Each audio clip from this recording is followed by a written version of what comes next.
मेरे प्रिय साथियों, मेरा नमस्कार आप सभी को। आज शुरू करते हैं कबीरदास जी के दोहे अर्थ सहित। हाड़ बड़ा हरि भजन करी, हाड़ बड़ा हरि भजन करी, द्रव्य बड़ा कछु देह, अकल बड़ी उपकार करी, जीवन का फल एहि। अर्थात अपने शरीर का उपयोग हरि भजन के लिए करो, धन का उपयोग दान के लिए करो, अपनी बुद्धि का उपयोग अच्छे कर्म करने के लिए करो, यही जीवन का फल है। इस दोहे में कबीरदास जी जीवन के सही उपयोग की बात करते हैं। वो कहते हैं कि हमें अपने शरीर का उपयोग हरि भजन के लिए करना चाहिए, धन का उपयोग दान के लिए और बुद्धि का उपयोग अच्छे कर्मों के लिए करना चाहिए। ये सब करने से ही जीवन का सच्चा फल प्राप्त होता है। ये दोहा हमें जीवन की सच्ची दिशा की ओर प्रेरित करता है। सार शब्द जाने बिना जीव परले में जाए, सार शब्द जाने बिना जीव परलय में जाए, काया माया थिर नहीं, शब्द लेहु अर्थ आए। अर्थात शब्द के सार को समझे बिना आत्मा भ्रम में पड़ जाती है। शरीर और माया स्थायी नहीं है, शब्द के अर्थ को पकड़ो। इस दोहे में कबीरदास जी शब्द के महत्व को बताते हैं। कहते हैं कि यदि हम शब्द के गहरे अर्थ को नहीं समझते तो हमारी आत्मा भ्रम में भटकती रहती है। शरीर और माया दोनों ही नश्वर हैं, लेकिन शब्द का अर्थ स्थायी है और हमें उसे समझने की कोशिश करनी चाहिए। ये दोहा हमें सच्ची समझ और ज्ञान की ओर अग्रसर करता है।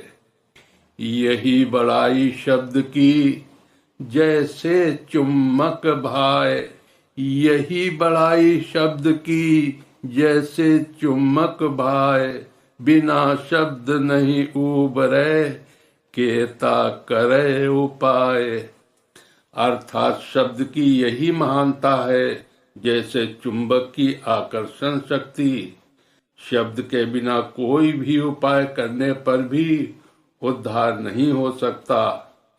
इस दोहे में कबीरदास जी शब्द की शक्ति और महत्व को बताते हैं। वो कहते हैं कि शब्द की महानता चुंबक के आकर्षण की तरह है। बिना शब्द के चाहे कितने भी उपाय कर लें, उद्धार संभव नहीं है। ये दोहा हमें शब्द की महत्ता को समझने और उसके प्रति आस्था रखने की प्रेरणा देता है। कुटिल बचन सब ते बुरा, जारी करे सब छार, साधु बचन जल रूप है, बरसे अमृत धार। कठोर वचन सबसे बुरे होते हैं, वे सब कुछ जलाकर राख कर देते हैं। साधु के वचन जल के समान होते हैं, वे अमृत की धाराओं की तरह बरसते हैं। इस दोहे में कबीरदास जी कठोर वचनों के दुष्प्रभाव और साधु वचनों के लाभ को बताते हैं। वो कहते हैं कि कठोर वचन सबसे बुरे होते हैं, जो हर चीज को जलाकर राख कर देते हैं। इसके विपरीत साधु के वचन जल के समान होते हैं, जो अमृत की तरह जीवन को सींचते हैं। ये दोहा में वाणी में मधुरता और संयम की शिक्षा देता है। कुटिल वचन नहीं बोलिए, कुटिल वचन नहीं बोलिए, शीतल बैन ले चीन, गंगा जल शीतल भया, पर्वत फोड़ तीन। अर्थात कठोर शब्द मत बोलो, मधुर वाणी का महत्व समझो। गंगा का जल ठंडा हो गया, लेकिन उसने पर्वतों को तोड़ दिया। इस दोहे में कबीरदास जी कठोर शब्दों से बचने और मधुर वाणी का महत्व समझने की बात करते हैं। वो कहते हैं कि जैसे गंगा का पानी ठंडा हो गया लेकिन उसने पर्वतों को भी तोड़ डाला, वैसे ही मधुर वाणी में बहुत शक्ति होती है। ये दोहा हमें समझदारी से बोलने और दूसरों के प्रति विनम्रता दिखाने की शिक्षा देता है। खोद खाद धरती सहे, खोद खाद धरती सहे, काट कूट बन राय, कुटिल बचन साधु सहे, और से सहा न जाए। अर्थात धरती खुदाई और काटने को सहती है, जंगल काटने को रहता है, साधु कठोर वचन सहते हैं, लेकिन यह दूसरों के लिए असहनीय होता है। इस दोहे में कबीरदास जी सहनशीलता के गुण की बात करते हैं।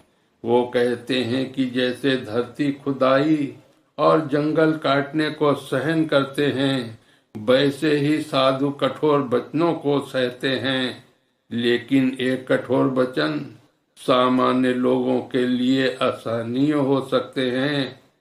ये दोहा हमें सहनशीलता और धैर्य रखने की शिक्षा देता है। शीतल शब्द उचारिए, अहें जानिए नाही, तेरा प्रीतम तुझहि में, दुश्मन भी तुझ माही। अर्थात मधुर शब्द बोलो, अहंकार को न लाओ, तुम्हारा प्रियतम तुम्हारे भीतर है, जैसे तुम्हारा दुश्मन भी।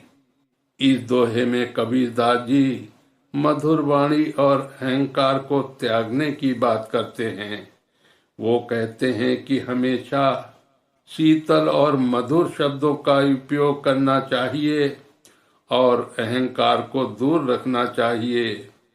हमारे भीतर ही हमारा प्रीतम और दुश्मन दोनों होते हैं और ये हमारी सोच और वाणी पर निर्भर करता है कि हम किसे बाहर आने देते हैं। ये दोहा हमें विनम्रता और आत्मनिरीक्षण की शिक्षा देता है।